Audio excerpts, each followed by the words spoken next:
É muito bom estar de volta. É legal que eu estou vendo muita gente que eu não conheço aqui. Eu fico feliz pelo crescimento, porque eu creio que vem de Deus, né? Eu conheço o testemunho dessa igreja, eu conheço os irmãos e eu sei que é Deus que tem acrescentado, não é um movimento meramente humano. Eu fico feliz por isso.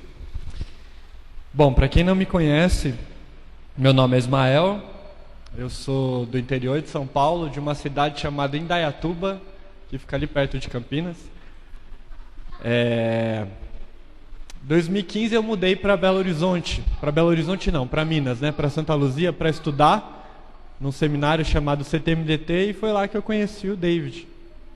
O David dava aula pra gente e logo no começo do seminário eu visitei aqui, né? Tava sem igreja. Não estava congregando, estava somente no seminário. Eu visitei a igreja, a comunidade aqui. Desde o primeiro dia que eu vi, eu já decidi, né? É aqui que eu vou ficar, é aqui que eu quero servir, é aqui que eu quero ser edificado, porque eu vi verdades, né? Eu vi que é uma igreja que preza pela verdade. Enfim, eu sou muito grato a Deus pelo tempo que eu vivi aqui, por esses 4 anos. Eu fiquei de 2015 a até o final de 2018. Dá 3 anos então, né, gente? Desculpa. Mas eu sou muito grato a Deus. Sou muito grato a Deus mesmo. E ano passado, então, eu decidi dar um passo um pouco além, né? Eu fui para a Missão Além. É uma organização que visa capacitar cristãos, capacitar missionários a evangelizar muçulmanos. Desculpa, evangelizar, tô com a M3 na cabeça ainda. Visa capacitar cristãos a traduzir a Bíblia. Eu estou trabalhando no M3 aqui agora, esse janeiro, eu tô com a M3 na cabeça. Mas visa capacitar cristãos a trabalhar com tradução de Bíblia. E para quem não sabe, isso ainda é uma demanda muito alta ainda. É uma demanda que precisa de trabalhadores. Tem muitos lugares, muitos povos que não tem sequer um versículo traduzido. E a gente sabe que a fé vem pelo ouvir a palavra de Deus. A necessidade é muito grande. E essa questão de tradução de Bíblia, isso já queimava no meu coração há muito tempo, desde 2012, 2013. O Senhor já tinha me despertado para essa área. Em 2013, antes de ir para o seminário, eu iniciei uma faculdade na área de tradução, chamava Tradutor-Intérprete. Infelizmente, eu não consegui terminar, porque na época eu tive alguns problemas de saúde, eu tive que trancar. Vim para o seminário e ano retrasado, o Senhor voltou com isso muito forte no meu coração. Tradução de Bíblia, e foi quando eu decidi, então, ir para a Missão Além. Ano passado também, aliás, dezembro do ano retrasado, ano passado, eu e a Anne ela é natural de Brasília. Eu não conheci ela em Brasília, olha que interessante, né? O pessoal me zoa, né? Fala, você foi para Brasília só por causa dela, né? Mas ela não morava lá. Ela é de Brasília, mas ela não morava lá. Eu conheci ela lá no Paraná. É missionária também, numa base de uma Jocum que ela trabalhava, Jocum Ponta Grossa. E foi muito interessante o jeito que a gente conheceu, né? Eu fui lá para dar aula, ela trabalhava lá, e eu já estava decidido que eu ia trabalhar com tradução de Bíblia, que em 2019 eu iria para a Missão Além. Isso era em 2018, quando eu fui lá na base dela. E já tinha tudo decidido já, né? Vou para a Missão Além, tradução de Bíblia, é isso mesmo. E no segundo dia que eu estava lá na base, teve um momento de intercessão e pediram para ela conduzir esse momento. E quando pediram para ela conduzir esse momento, ela trouxe o foco da oração para essa área, para a tradução de Bíblia. E ela disse também que ela estava com planos, estava com sonhos de ir para os Estados Unidos, estudar, queria se capacitar para trabalhar com tradução de Bíblia. E logo daí uma luzinha acendeu, né? Então a gente ficou conversando, 2018, o ano todo por internet. Eu fui lá para Brasília para conhecer a base da Missão Além, daí aproveitei que estava lá já, a gente saiu junto, né, para se conhecer melhor. E e daí mas ela estava com a ideia dos Estados Unidos, né? Não, vou para os Estados Unidos. Ela tinha um convite de uma missionária para ir para lá para fazer o curso e trabalhar na base lá também, que também era um curso nessa área, né? Capacitar cristãos para trabalhar com tradução de Bíblia. Só que daí sabe como é, né? Deu tudo errado. Não foi porque eu orei não, tá, gente? O pessoal zoa pra caramba, né? Fala que é porque eu fiquei orando, né? Pra dar errado o visto, só que não foi não, gente. Eu orei pra que fosse feita a vontade de Deus. E o visto deu tudo errado, ela acabou não conseguindo ir para os Estados Unidos e a segunda opção era a Missão Além. Então, quando ela decidiu ir para lá, aí a gente decidiu dar o passo então. Vamos fazer esse negócio ficar mais sério, né? Em dezembro, então, do ano de 2018, a gente começou a namorar. 2019, então, a gente foi para a Missão Além. Passamos praticamente o ano todo lá, na verdade de fevereiro ao final de setembro, até o dia 27. Começou as aulas dia 2 de fevereiro, terminou dia 27 de setembro. Lá eu pude então estudar bem focado nessa área de tradução.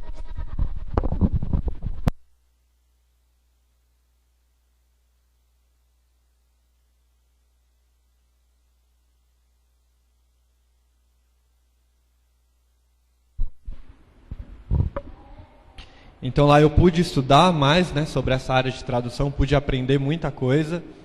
E a Missão Além ela oferece 2 cursos, na verdade, né?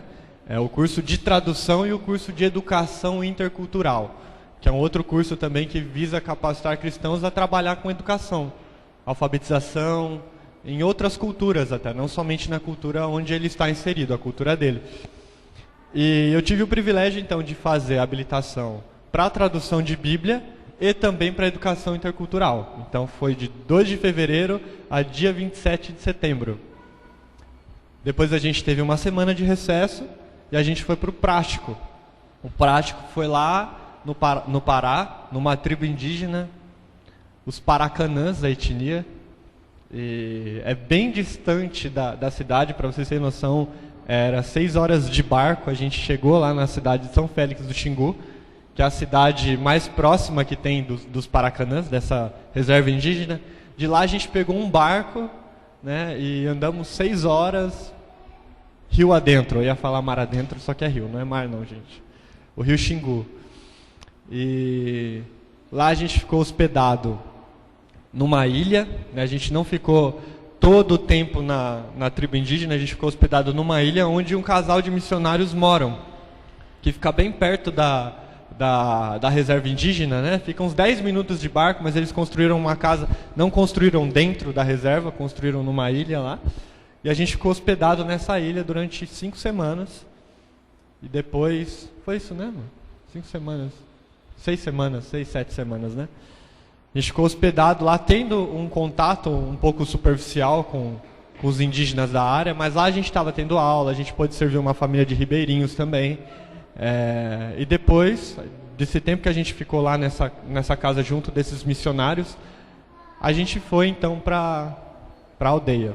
A gente ficou uma semana lá totalmente inserido na aldeia. A gente foi para aldeias diferentes, né? A etnia Paracanã tem 19 aldeias no total, dá em torno de 2.500 pessoas lá perto do rio Xingu. E gente, foi um momento muito especial e muito marcante na minha vida. Foi muito. Deus ministrou demais ao meu coração. Os Paracanãs, alguns falam português. Os homens, na sua maioria, falam português. Já as mulheres e as crianças não falam muito pouco o português. Era mais o Paracanã mesmo, que é uma língua totalmente diferente do português, gente. Totalmente diferente. Tem uns sons bem diferentes, a estrutura da língua é muito diferente, a cultura é muito diferente.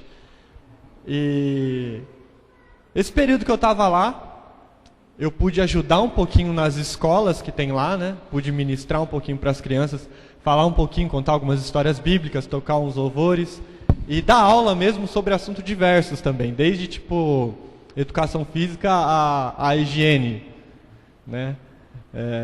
Foi bem interessante essa experiência, né? O professor deu carta branca pra gente lá, pra gente ministrar, ele sugeriu alguns temas, então a gente se adequou um pouquinho e demos algumas aulas lá. Só que, gente, eu vou confessar pra vocês um negócio. Eu me senti lá muito fraco. Eu senti, na verdade, que eu não tinha muita coisa para oferecer para eles. Porque a barreira cultural e a barreira linguística era muito grande. Eu tentava sentar, conversava com algum indígena, tentava falar do evangelho para eles, falar de Jesus mais abertamente, e eu percebia que eles não entendiam muito, né? Tentava ler a Bíblia com eles e não ia, não funcionava, não dava. O português que eles falavam era um português bem simples, não era um português tão fácil assim, né? Um português que era mais fácil se comunicar com eles, né? Eles entendiam algumas coisas, mas não tudo. Então era muito difícil explicar alguma coisa do evangelho para eles. Era muito difícil. Eu vi que foi muito pouco tempo que eu fiquei lá para poder ser um pouco mais eficaz, né? Conhecer um pouco da cultura deles, para tentar fazer um link com o evangelho. E o que eu mais fazia lá era orar, gente. O que eu mais fazia lá era orar por eles. Era ter um tempo individual, orar por eles, pedir para Deus fazer algo diferente. Pedia para que de alguma forma Deus se revelasse para eles. E eu orava também individualmente por eles, né? Eu conversava com eles, alguns contavam da vida, dos problemas, eu então orava, ministrava na vida deles. E o momento mais marcante para mim foi numa noite anterior a que eu ia embora.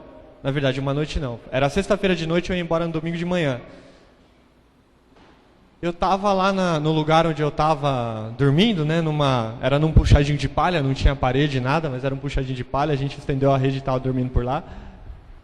Eu estava lá de noite e o filho do cacique, um menino de 8 anos, gente, o nome dele é Surará. Pena que eu não trouxe foto, gente. Tem muitas fotos que eu tirei. Depois eu mando no grupo, né? O informativo certinho, lá tem várias fotos. Tem a foto desse menino. Ele se apegou muito a mim. Desde o momento que eu cheguei lá, ele se apegou muito. É um menino de 8 anos. Eu acordava, ele já estava lá perto já. Estava olhando, vendo a hora que eu ia acordar. Eu acordava bem cedinho lá, né? Porque você ia dormir muito cedo. Na hora que o sol começava a ir embora, eu já dava aquele sono. Acostumava com essa rotina. Não tinha muito o que fazer, né? Não tinha energia onde a gente estava. Então você dormia muito cedo e acordava com o sol nascendo. Então ele já ficava de olho assim, né? Eu levantava umas 6 horas, 6h30. Aí quando eu levantava, ele já vinha lá, ficava conversando comigo, pegava o violão, ensinava ele a tocar um pouco e passava o dia inteiro comigo. E na sexta-feira à noite, eu ia embora no domingo de manhã, ele estava lá onde eu estava hospedado e ele viu um aparelhinho que eu tenho, não sei se vocês conhecem, o Kindle. Alguém já ouviu falar? Sabe o que é?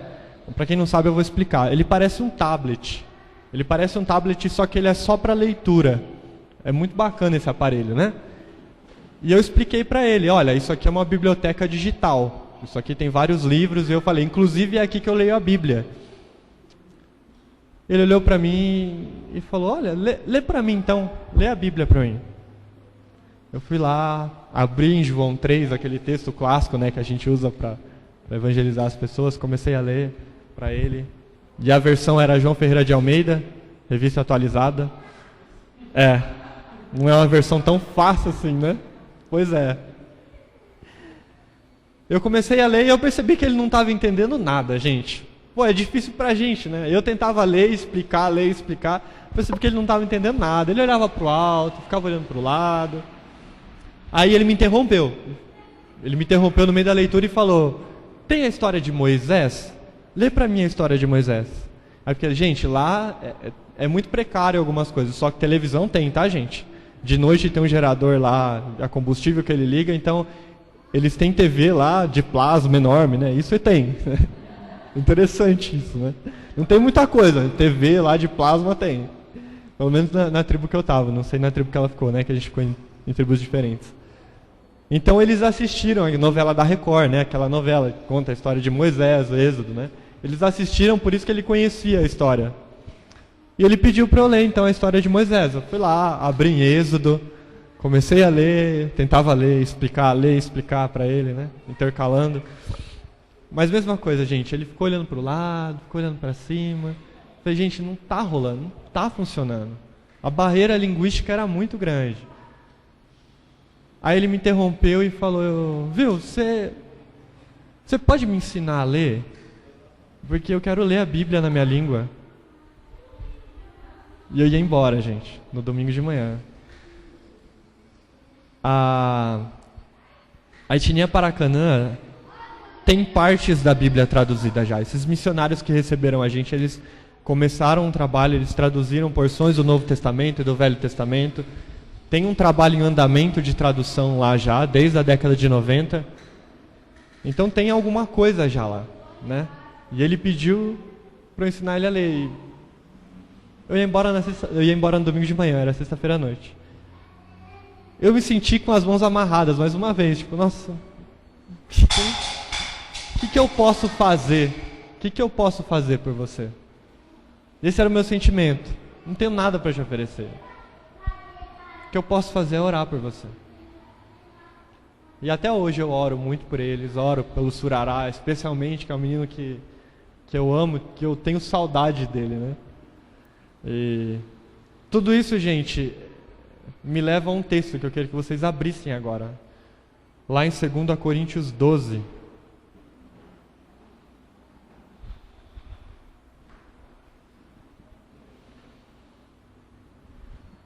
É interessante porque quando a gente prepara uma palavra, a gente é ensinado olha, não prepara uma palavra e depois procura um texto, né? A gente aprende isso no seminário, né? E eu concordo em partes, né?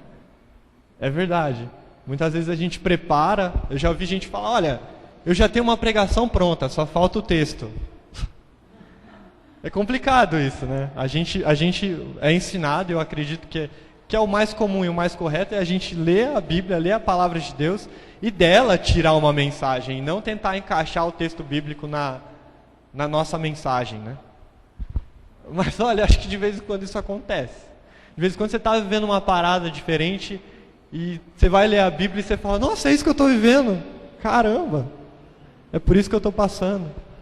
Isso aqui está a resposta para tudo que eu estou vivendo agora. Interessante, né?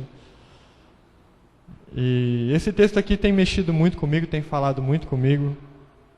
E depois no final eu vou explicar por quê, né? 2 Coríntios, então, capítulo 12, versículo 1. 12. 2 Coríntios 12, capítulo 1, versículo 1. Lá diz assim: se é necessário que me glorie, ainda que não convém, passarei as visões e revelações do Senhor. Eu conheço um homem em Cristo que há 14 anos foi arrebatado até o terceiro céu. Se no corpo ou fora do corpo, eu não sei, Deus o sabe. Eu sei que o tal homem, se no corpo ou fora do corpo, não sei, Deus o sabe, foi arrebatado ao paraíso e ouviu palavras inefáveis, as quais não é lícito ao homem referir. De tal coisa me gloriarei, não porém de mim mesmo, salvo nas minhas fraquezas. Pois, se eu vier a gloriar-me, não serei nécio, porque direi a verdade, mas abstenho-me para que ninguém se preocupe comigo, mais do que em mim vê ou de mim ouve. E para que não me soberbesse com a grandeza das revelações, foi-me posto um espinho na carne, mensageiro de Satanás para me esbofetear, a fim de que não me exaltasse. Por causa disso, 3 vezes pedi ao Senhor que o afastasse de mim. Então ele me disse: a minha graça te basta, porque o poder se aperfeiçoa na fraqueza. De boa vontade, pois, mais me gloriarei nas fraquezas, para que sobre mim repouse o poder de Cristo. Pelo que sinto prazer nas fraquezas, nas injúrias, nas necessidades e nas perseguições, nas angústias, por amor de Cristo. Porque quando sou fraco, então é que sou forte. Pai, eu te agradeço, a Deus, pelo privilégio de ter a Tua palavra na nossa língua, Pai. Eu te agradeço pela Tua palavra, Deus.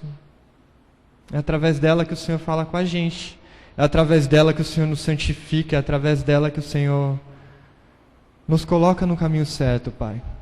É através dela que a gente pode conhecer as intenções reais do nosso coração e pode se arrepender e depositar a fé no Seu Filho, em Jesus Cristo.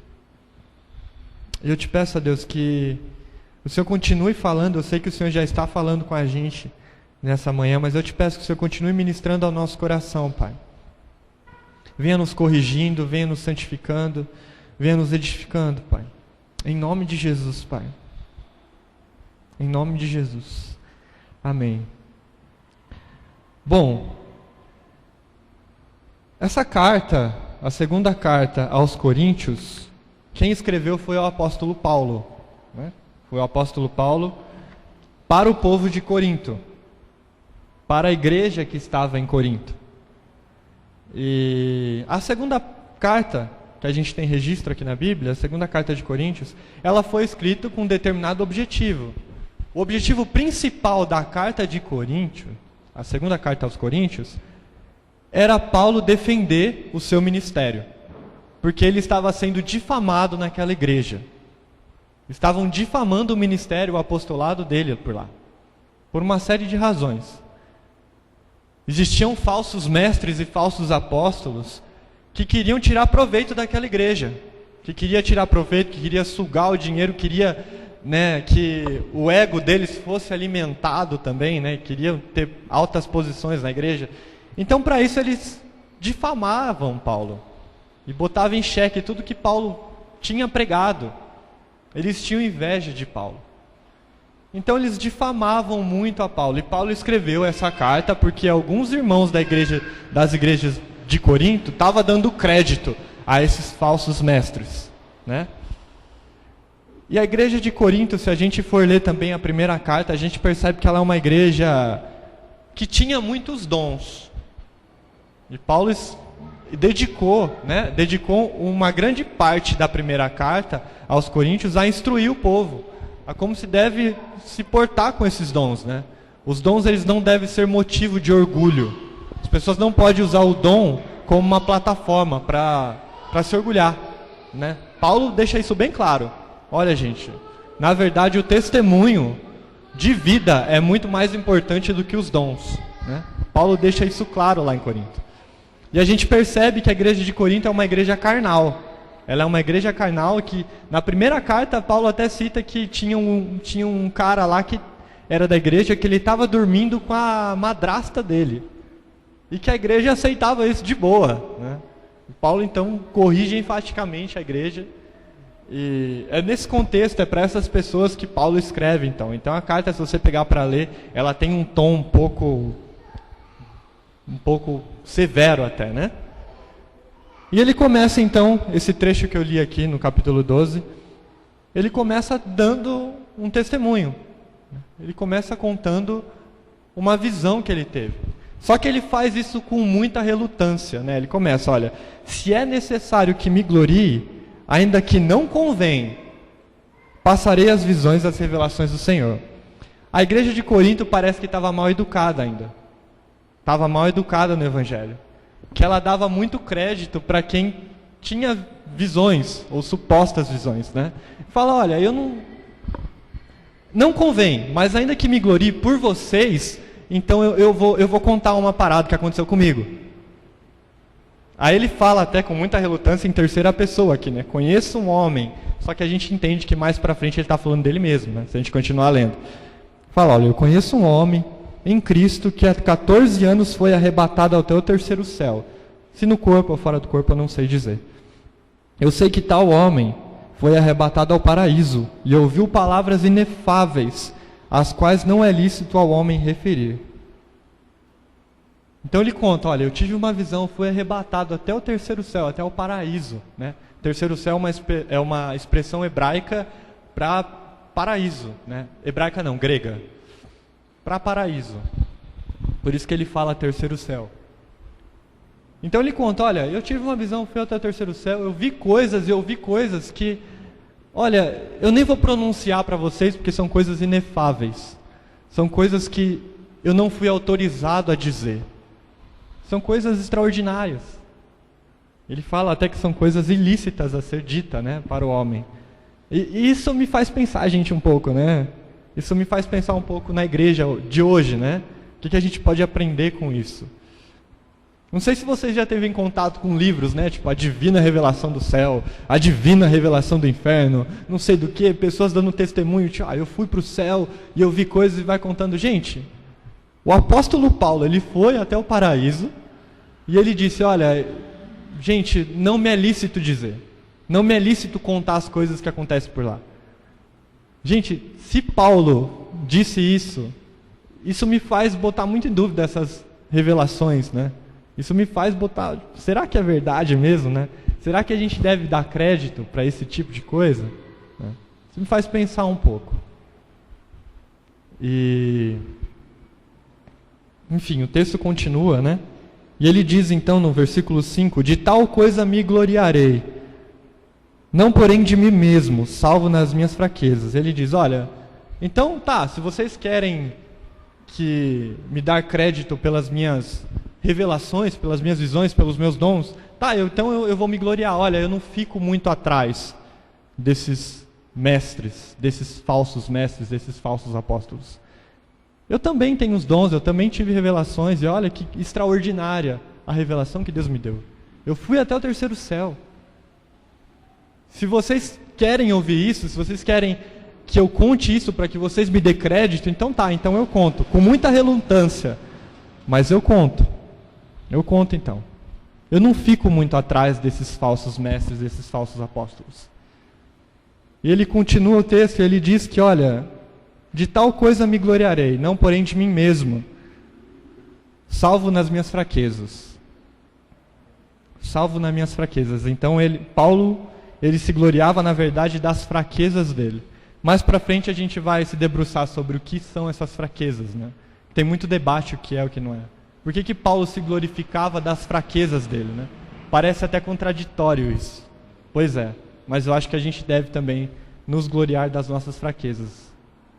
Mas mais para frente a gente vai entender o que são essas fraquezas. E ele diz, pois se eu vier a gloriar-me, não serei nécio, porque direi a verdade, mas abstenho-me para que ninguém se preocupe comigo mais do que a mim vê ou de mim ouve.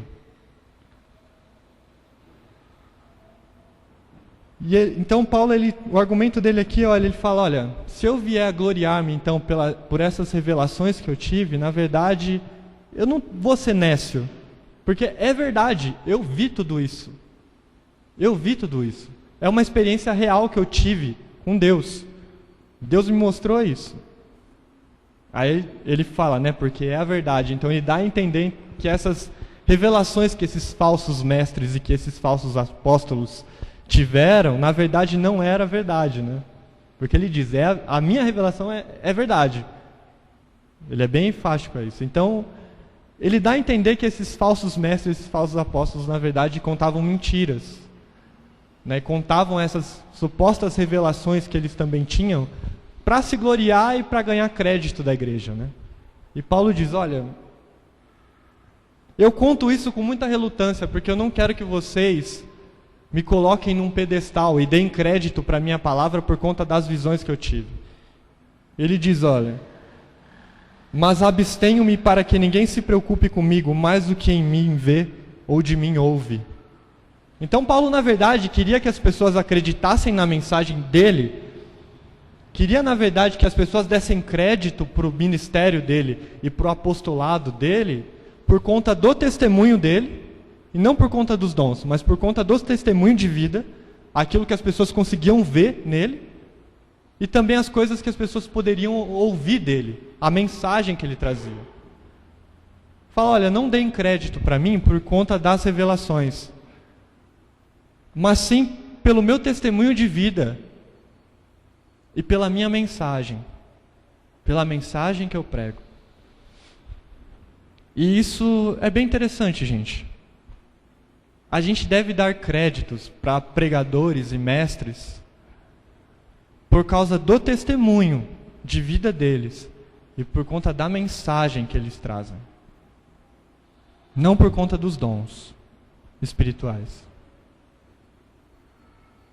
Não por conta dos dons. Mas pelo testemunho e pela mensagem que ele prega. Lá na carta de João diz que se alguém se alguém fizer algum milagre, mas negar a divindade de Jesus Cristo, na verdade é um falso mestre, um falso profeta, né? Lá na carta de João fala isso. No Velho Testamento também diz, né, que se um profeta ele opera um milagre, mas depois ele convida a adorar outros deuses, a não ser o Deus de verdade, então ele é um falso mestre, um falso apóstolo, um falso profeta. O diabo tem poder, gente. O diabo tem poder para operar milagres e maravilhas. Ele tem. Está escrito também na palavra de Deus que nos últimos tempos, falsos profetas vão ter poder para fazer fogo cair até do céu. Olha que interessante isso. Olha que perigoso a gente dar créditos para pessoas por causa de sinais e maravilhas. O diabo tem poder. Lá no Egito, se a gente for também ler Êxodo, né? Moisés, ele fez... Moisés não, o poder de Deus através de Moisés, ele transformou o cajado dele numa serpente. E diz que os magos lá do Egito também conseguiram fazer isso. Olha que interessante. O diabo tem poder para operar milagres e maravilhas. O crédito que a gente deve dar para as pessoas é por causa da mensagem e o testemunho. Não por causa dos dons, não por causa das maravilhas que uma pessoa opera. Sabe, gente, eu não gosto muito de citar nomes, mas eu vou expor aqui, eu vou citar. Se você pega e assiste um programa da Universal, se você da Mundial do Poder de Deus, enfim, essas igrejas, Agenor Duque, esses caras aí, não sei se vocês conhecem, né? Eu gosto de acompanhar para saber o que eles falam. O culto gira muito em torno de milagres, sabe? Ele ora lá, as pessoas são curadas. Eu não sei se é verdade ou não, eu creio que pode ser verdade, as pessoas de fato podem ser curadas, outros pode ser um teatro. Acontece. Mas vai ver o que eles pregam.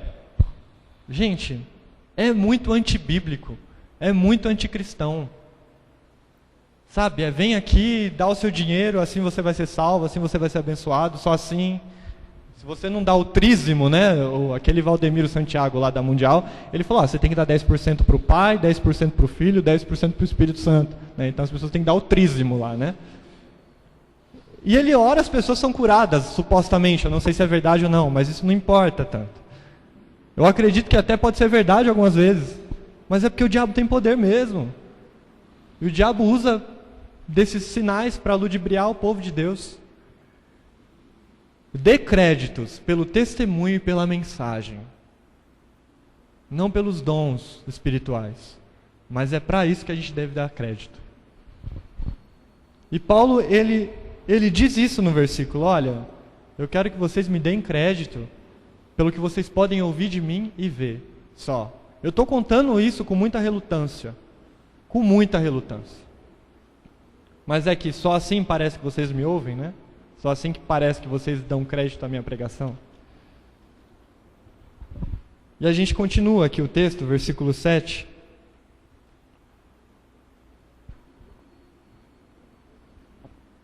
Ele diz, e para que não me ensoberbesse com a grandeza das revelações, foi-me posto um espinho na carne, mensageiro de Satanás, para me esbofetear, a fim de que eu não me exalte. Por causa disso, 3 vezes eu pedi ao Senhor que o afastasse de mim. Olha que interessante. O próprio Deus permitiu que Satanás causasse dores no apóstolo Paulo, para que ele não se ensoberbecesse.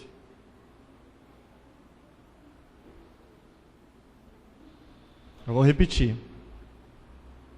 O próprio Deus permitiu que Satanás tocasse em Paulo até certo ponto, que causasse sofrimentos em Paulo, para que ele não se ensoberbecesse por conta das revelações que ele teve.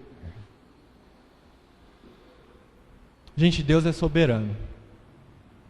Lutero falava que até o diabo é um diabo de Deus, né? O que ele estava querendo dizer com isso? Eu sei que isso é pesado, é forte, mas vamos lá. O que ele estava querendo dizer? Que até o diabo, gente, ele é limitado por Deus. Ele vai até onde Deus permite. Ele não tem poder para ir além da permissão de Deus. Ele não tem, gente. A gente não vive numa guerra espiritual onde Deus está tirando o braço de ferro com o diabo. Não. O diabo já está derrotado. Deus já venceu o diabo. E ele é infinitamente mais poderoso que Satanás. Por mais que o Satanás possa vir ter poder, né? Deus é infinitamente mais poderoso que Satanás. E Deus, ele até usa a maldade de vez em quando, mas Deus é tão bom e tão soberano que ele consegue, e ele faz, ele vira o jogo e transforma o mal em bem.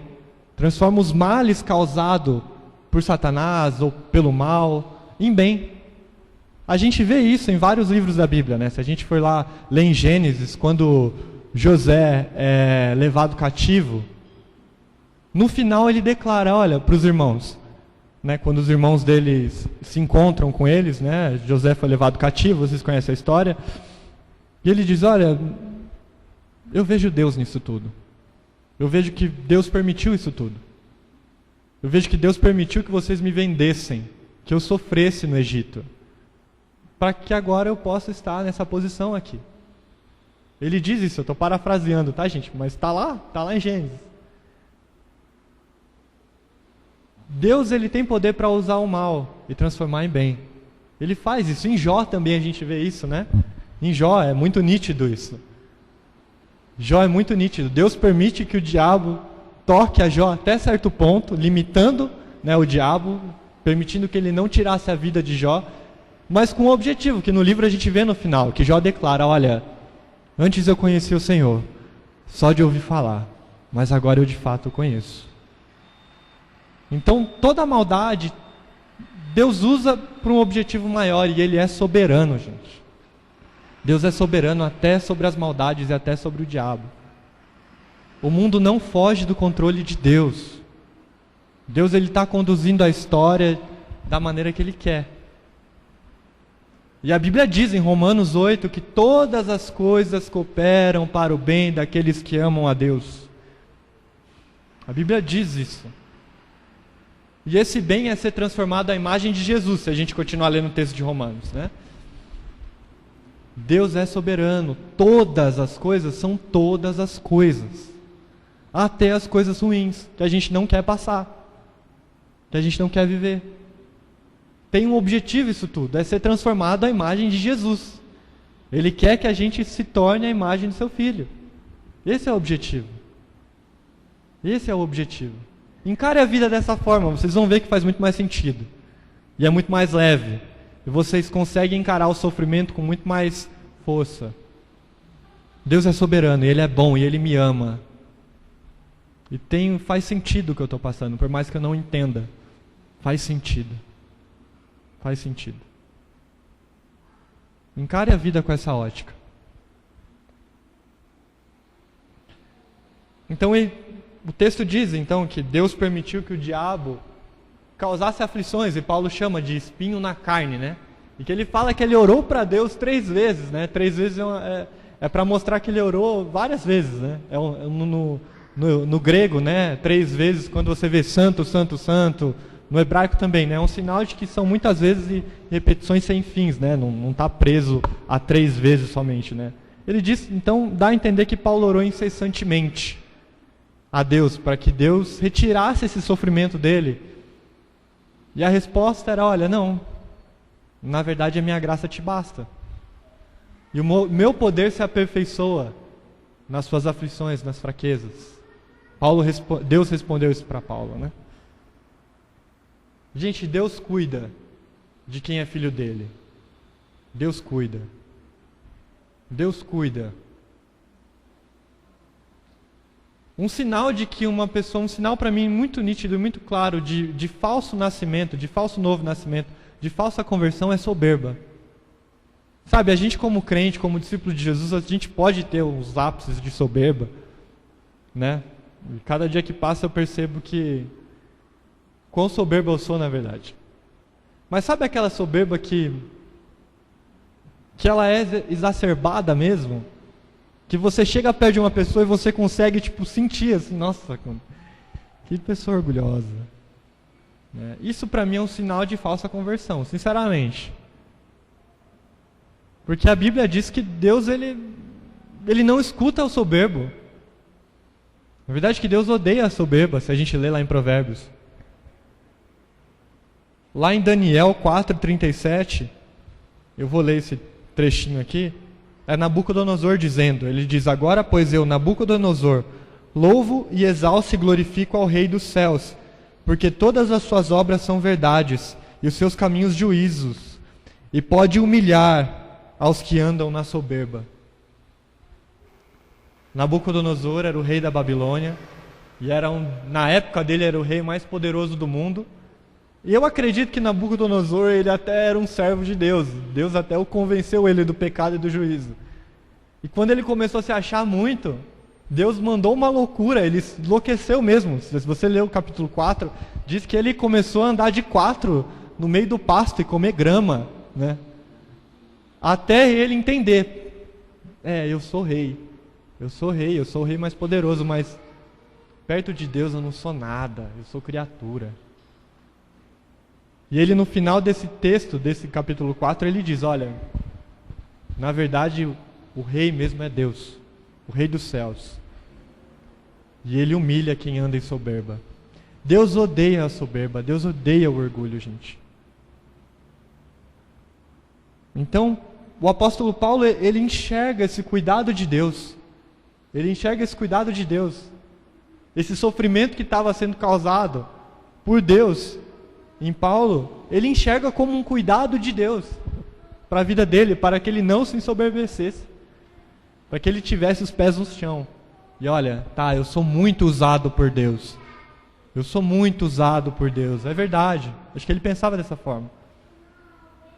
Mas sem Deus, eu não sou nada. Ele entendia, eu acho, o que Jesus disse, né? Nos evangelhos. Jesus disse para os seus discípulos que sem Ele, eles não podem fazer nada. E é verdade, sem Jesus a gente não pode fazer nada. Nada, gente, absolutamente nada. O que a gente pode fazer sem Jesus são obras passageiras. Obra que nos fins dos tempos são palhas e o fogo vai consumir. Tem esse texto em Coríntios também, né? Sem Deus, sem Jesus a gente não pode fazer nada. E ele continua no texto, dizendo, né, Deus disse, a minha graça te basta, porque o poder se aperfeiçoa na fraqueza. Aí ele diz, de boa vontade, pois, mais me gloriarei nas fraquezas, para que sobre mim repouse o poder de Cristo, pelo que sinto prazer nas fraquezas, nas injúrias, nas necessidades e nas perseguições, nas angústias, por amor de Cristo, porque quando sou fraco, então é que sou forte. Gente, o que é essas fraquezas que Paulo está dizendo aqui, né? Eu disse que a gente iria conversar sobre isso, né? Ele diz no versículo 6 que ele se gloria nas fraquezas, então ele abriu um parênteses aqui, aqui ele está concluindo. Gente, essas fraquezas, muitas pessoas eu já vi interpretar como a natureza pecaminosa, né? Tipo, olha, eu me glorio na minha natureza pecaminosa, né? Não são essas fraquezas, gente. Não é a natureza pecaminosa que Paulo está falando, mas sim da criaturiedade dele.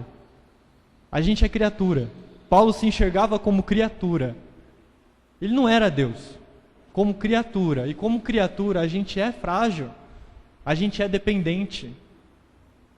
Como criatura, a gente é dependente. A gente não consegue fazer nada, gente. A gente é fraco. A gente se machuca, a gente é limitado. A gente tem limitações. A gente tem limitações. Grandes limitações. Muitas vezes a gente quer fazer algo e a gente não tem poder.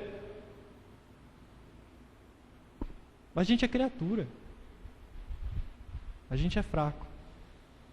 Por isso que a gente deve andar humilde. A gente deve andar em humildade.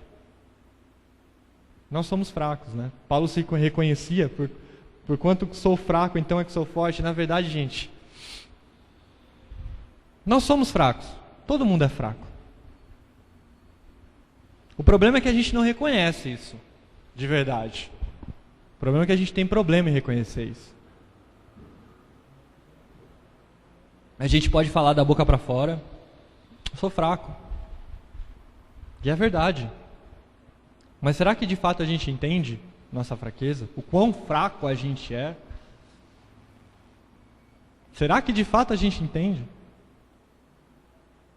Sabe por quê, gente? Porque se a gente se entendesse como fraco mesmo, se entendesse como dependente, entendesse que a gente não pode fazer nada sem Jesus, sem Deus, eu acho que a gente ia passar muito mais tempo no nosso quarto com a porta fechada, orando e lendo a palavra de Deus.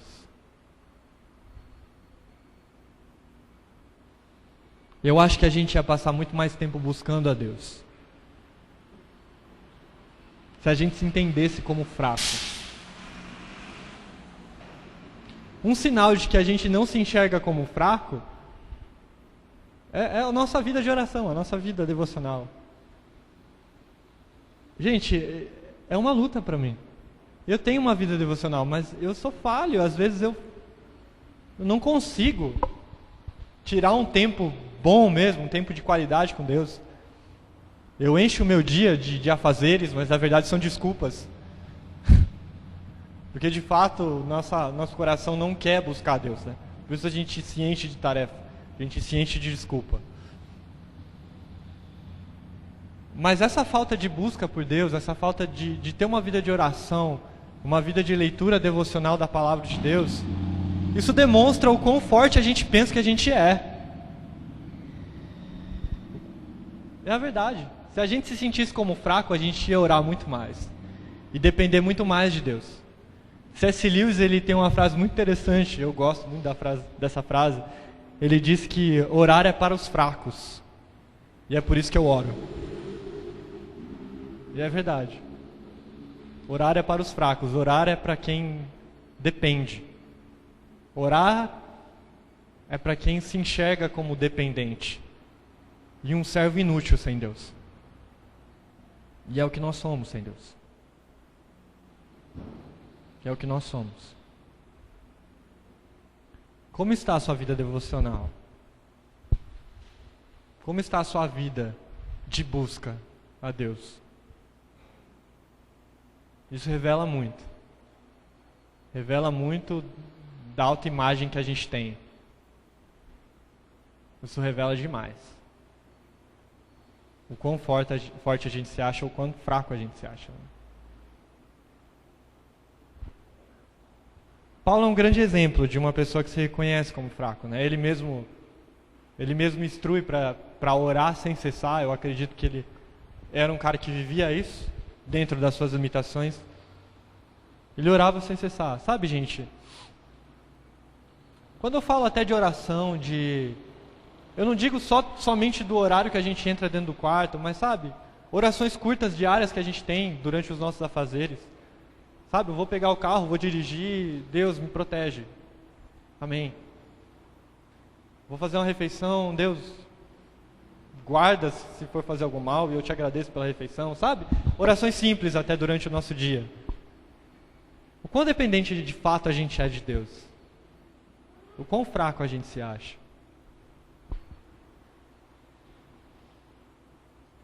Deus, ele se revela através das Escrituras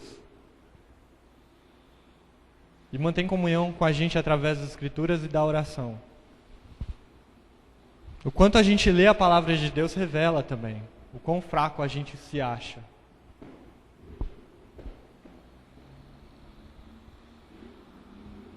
E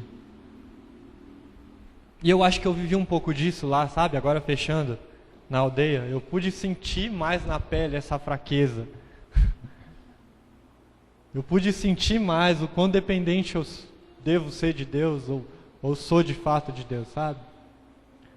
A barreira cultural e a barreira linguística lá era muito grande. Eu sentia que eu não tinha nada para oferecer. E de fato da minha carne eu não tenho. Eu não tenho. Tenho nada.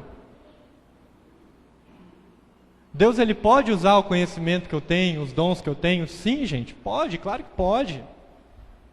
Pode usar o tempo de seminário que eu tive, que eu estudei a palavra, enfim, tanto de livro que eu li, pode. Ele pode usar. Ele até, eu acredito que Deus até diz pra gente fazer isso, né? A gente deve buscar conhecer a palavra de Deus. Mas se a nossa pregação, se o nosso testemunho, se os nossos afazeres não forem regados em oração, em jejum, em busca por Deus, gente, não funciona. Não funciona. Se funcionou alguma vez, é por misericórdia dele mesmo. Mas é exceção.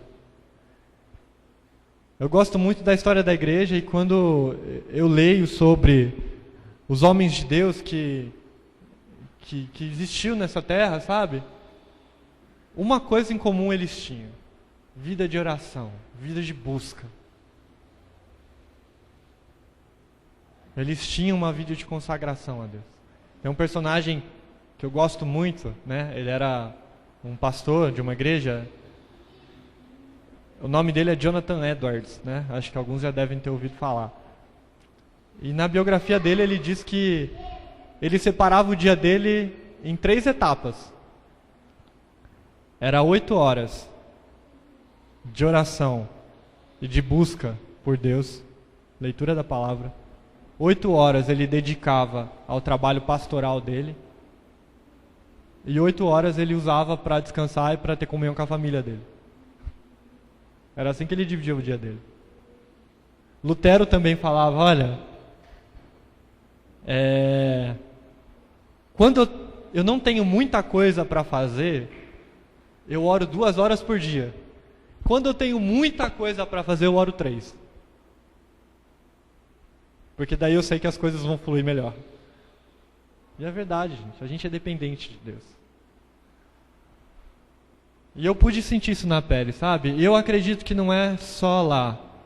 Não é só numa cultura diferente, né? Eu tive que sair da minha cultura, da minha zona de conforto, ir para um lugar diferente, onde as pessoas não me entendem direito, onde a barreira cultural é grande, para me sentir inútil. Mas a verdade é que até aqui, na minha cultura, sem Deus eu sou inútil.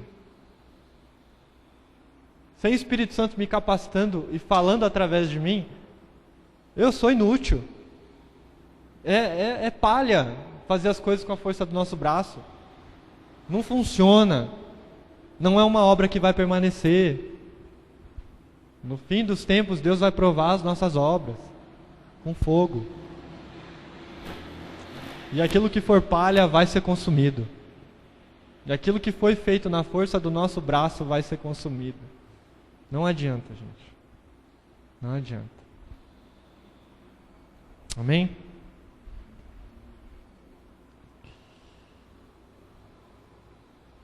Pai, é com muito temor que eu trago essa palavra, Deus, porque eu acredito que uma pessoa que compartilha uma palavra, uma pessoa que prega a sua palavra, ela deve se esforçar para ser testemunho. Para ser testemunho daquilo que ela prega, Deus. E eu sei que eu disse aqui palavras duras, que eu acredito que são verdades, mas são palavras duras. Eu te peço a Deus que o Senhor tenha misericórdia de mim, que o Senhor me ajude a viver isso tudo que eu preguei, Pai. para que eu não venha a ser reprovado, ó Deus, através das minhas obras.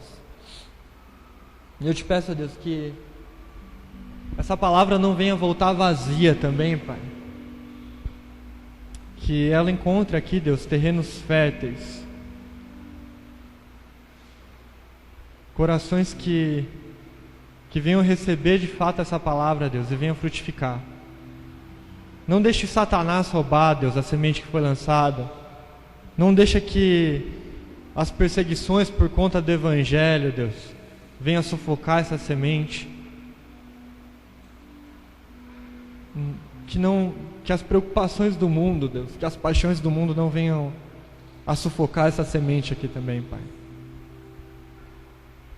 lançada, e que a gente possa viver tudo isso, ó Pai. Que essa palavra venha frutificar no nosso coração, Pai. Em nome de Jesus, Pai. Nos faça um pouco mais parecido com o Seu Filho, Deus. E nos ajude a viver para a Sua glória, Pai. E Deus, mais uma vez, é com muito temor no coração que eu falo isso, mas se necessário, coloque espinhos na nossa carne, ó Pai. Se necessário,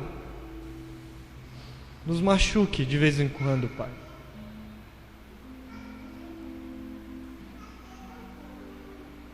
Para que a gente possa ter os pés no chão. Para que a gente venha lembrar que a gente é criatura e não deuses. Que a gente é criatura e que a gente depende de Ti, Pai. Que a gente depende do Criador para todas as coisas, Pai. Desde a pregação da Tua palavra até as atividades ordinárias, ó Pai, do nosso dia a dia, a gente depende do Senhor. E eu sei, Pai, que o nosso coração, Deus, ele é escorregadio, Pai, nas Tuas mãos. Que ele gosta de não viver as verdades do Evangelho, Pai. Eu te peço, venha nos corrigir, Pai, diariamente. Não nos entregue, ó Deus, às nossas paixões mundanas, ó Pai. Eu te peço, ó Deus, pela Sua misericórdia, não nos entregue a nós mesmos, ó Pai. Em nome de Jesus, Pai. Em nome de Jesus. Amém.